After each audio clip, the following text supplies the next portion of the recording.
keberanian tertinggi. Bab Saber, mimpi menyentuh lautan. Dalam 2 dekade pemerintahannya, Kertanegara merombak wajah Singhasari. Ia memperkuat hubungan diplomatik dengan kerajaan-kerajaan di luar Jawa, Bali, Tanjung Pura, dan Pahang. Ia membara Lamongan, memperluas perdagangan dengan India dan Tiongkok, serta mengangkat brahmana dan pendeta dari berbagai mazhab untuk hidup berdampingan di bawah perlindungan negara. Ia juga mengubah Singhasari menjadi pusat spiritualitas, Tantrayana dan Shiva Buddha. Patung-patung Buddha Mahaksobhya dan Avalokiteshvara berdiri sejajar dengan Arca, Siwa dan Durga. Ia sendiri dikenal sebagai Raja Dewa, menjelma dalam sosok Joko. Dolog, patung batu besar yang menampilkan dirinya sebagai bodhisattva.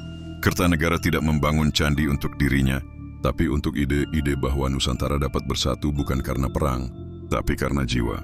Bab V, kejatuhan dan kelahiran kembali. Namun sejarah tidak selalu berpihak kepada yang bercita-cita mulia. Di saat pasukan terbaiknya masih jauh di Sumatera dalam ekspedisi Pamalayu, seorang adipati dari Kadiri bernama Jayakatwang yang merasa direndahkan oleh kebijakan Kertanegara melancarkan kudeta berdarah.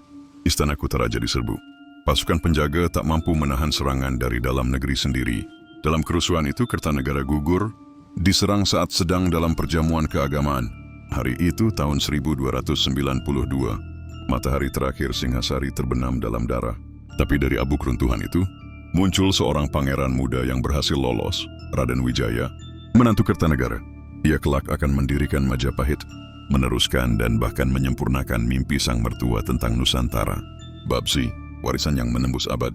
Kini berabad-abad telah berlalu, sejak suara gamelan terakhir terdengar di Istana Singhasari.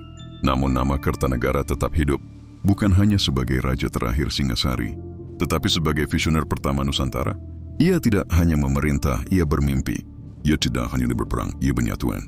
Ia tidak hanya membangun kerajaan, ia menanam benih peradaban yang kelak tumbuh menjadi kekuatan besar Asia Tenggara. Majapahit, di batu-batu candi, di prasasti peninggalannya, di patung-patung yang menghadap matahari terbit, tertulis satu nama yang tak akan lekang waktu.